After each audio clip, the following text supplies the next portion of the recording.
ಎಲ್ರಿಗೂ ನಮಸ್ಕಾರ. ನಾನು ನಿಮ್ಮ Sunitha. Welcome to my channel Suni's kitchen. ನಾನಿವತ್ತು ನಿಮಗೆ ಹುರುಳಿಕಾಳು ಉಪ್ಪಿಟ್ಟು ಹೇಗೆ ಮಾಡೋದು ಅಂತ ತೋರಿಸ್ತಾ ಇದ್ದೀನಿ. ಹುರುಳಿಕಾಳು ಆರೋಗ್ಯಕ್ಕೆ ತುಂಬಾ ಒಳ್ಳೆಯದು. ಹುರುಳಿಕಾಳಲ್ಲಿ ಬಸ್ಸಾಂಬಾರು, ಮೊಳಕೆ ಕಟ್ಟಿರೋ ಸಾಂಬಾರು ಎಲ್ಲ ತಿಂದಿರ್ತೀರ. ನಾನು ಹುರುಳಿಕಾಳು ಉಪ್ಪಿಟ್ಟು ಡಿಫ್ರೆಂಟಾಗಿ ಟ್ರೈ ಮಾಡಿದ್ದೀನಿ. ಹೇಗೆ ಮಾಡೋದು ಅಂತ ತೋರಿಸ್ತೀನಿ, ಬನ್ನಿ ನೋಡೋಣ. ಹುರುಳಿಕಾಳು ಉಪ್ಪಿಟ್ಟಿಗೆ ಬೇಕಾಗಿರೋ ಸಾಮಗ್ರಿಗಳನ್ನ ನೋಟ್ ಮಾಡ್ಕೊಳ್ಳಿ. ಹುರುಳಿಕಾಳು 1 ಕಪ್ಪಷ್ಟು ಹುರುಳಿಕಾಳು ತೊಗೊಂಡಿದ್ದೀನಿ. 6 ರಿಂದ 7 ಗಂಟೆಗಳ ಕಾಲ ನೆನೆಸಿಟ್ಟಿದ್ದೀನಿ. ಹುರುಳಿಕಾಳು 1 ಟೇಬಲ್ ಸ್ಪೂನಷ್ಟು ಸಾಸಿವೆ, 1 ಟೇಬಲ್ ಸ್ಪೂನಷ್ಟು ಕಡಲೆಬೇಳೆ ಮತ್ತು ಉದ್ದಿನಬೇಳೆ, ಜೀರಿಗೆ 1 ಟೇಬಲ್ ಸ್ಪೂನು, 2 ಟೇಬಲ್ ಸ್ಪೂನಷ್ಟು ಕಡಲೆಕಾಯಿ ಬೀಜ, ಕರಿಬೇವಿನ ಸೊಪ್ಪು, ಕೊತ್ತಂಬರಿ ಸೊಪ್ಪು, 3 ರಿಂದ 4 ಹಸಿಮೆಣಸಿನ್ಕಾಯಿ ಕಟ್ ಮಾಡಿ ಇಟ್ಕೊಂಡಿದ್ದೀನಿ, ನಿಂಬೆ ರಸ, ರುಚಿಗೆ ತಕ್ಕಷ್ಟು ಉಪ್ಪು, ಎಣ್ಣೆ, 2 ಚಿಕ್ಕ ಈರುಳ್ಳಿನ ಸಣ್ಣದಾಗಿ ಕಟ್ ಮಾಡಿ ಇಟ್ಕೊಂಡಿದ್ದೀನಿ, ಹಾಗೆ ತೆಂಗಿನಕಾಯಿ ತುರಿ ತಗೊಂಡಿದ್ದೀನಿ. ಈಗ ನೆನೆಸಿರೋ ಹುರುಳಿಕಾಳನ್ನ ಮಿಕ್ಸಿ ಜಾರಲ್ಲಿ ರುಬ್ಕೋಬೇಕು. ಸ್ವಲ್ಪ ಉಪ್ಪು ಹಾಕ್ಕೊಂಡು ಮಿಕ್ಸಿ ಜಾರಲ್ಲಿ ತುಂಬ ನುಣ್ಣಗೂ ಅಲ್ಲ, ತುಂಬ ತರಿ ಅಲ್ಲ, ಮೀಡಿಯಮ್ ಆಗಿ ರುಬ್ಕೋಬೇಕು. ನಾನು ತೋರಿಸ್ತೀನಿ. ಈ ಹದಕ್ಕೆ ರುಬ್ಕೋಬೇಕು.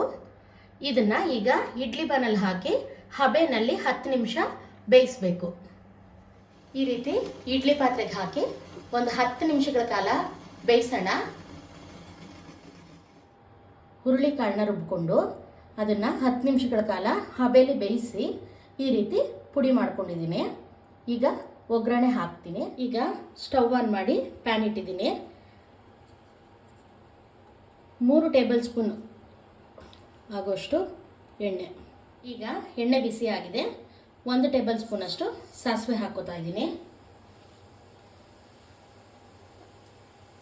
1 ಟೇಬಲ್ ಸ್ಪೂನಷ್ಟು ಕಡಲೆಬೇಳೆ ಮತ್ತು ಉದ್ದಿನಬೇಳೆ ಹಾಕೋತಾ ಇದ್ದೀನಿ.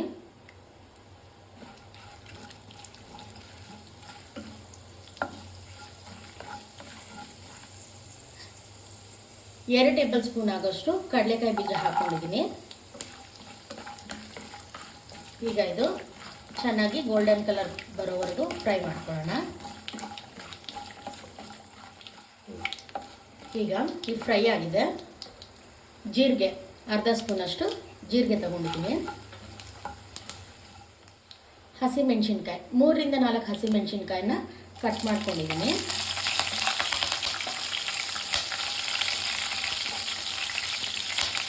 ಫ್ರೈ ಆದಮೇಲೆ ಈರುಳ್ಳಿ,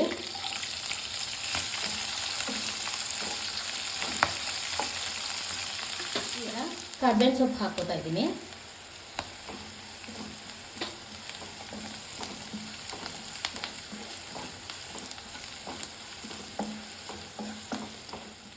ಈಗ ಪುಡಿ ಮಾಡ್ಕೊಂಡಿರೋ ಇದನ್ನು ಹಾಕ್ಕೊಳ್ಳೋಣ. ಎಲ್ಲನೂ ಚೆನ್ನಾಗಿ ಒಂದು ಮಿಕ್ಸ್ ಕೊಡೋಣ. ಈಗ ಇದನ್ನು 2 ನಿಮಿಷಗಳ ಕಾಲ ಮಿಕ್ಸ್ ಮಾಡ್ಕೊಂಡಾಗಿದೆ. ಈ ಸ್ಟೇಜಲ್ಲಿ ತುರಿದಿರೋ ತೆಂಗಿನಕಾಯಿ 1 ಕಪ್ಪಷ್ಟು,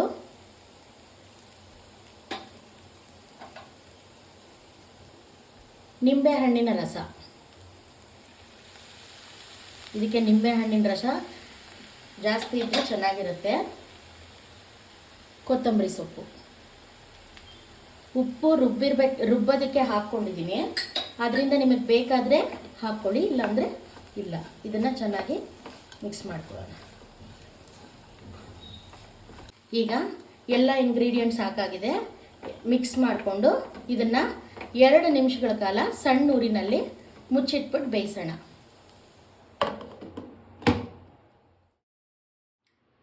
ಈಗ ಸಿಮ್ನಲ್ಲಿ 2 ನಿಮಿಷಗಳ ಕಾಲ ಬೇಯಿಸಾಗಿದೆ. ಲಿಡ್ ಓಪನ್ ಮಾಡಿ ಒಂದು ಮಿಕ್ಸ್ ಕೊಟ್ಕೊಳ್ಳೋಣ.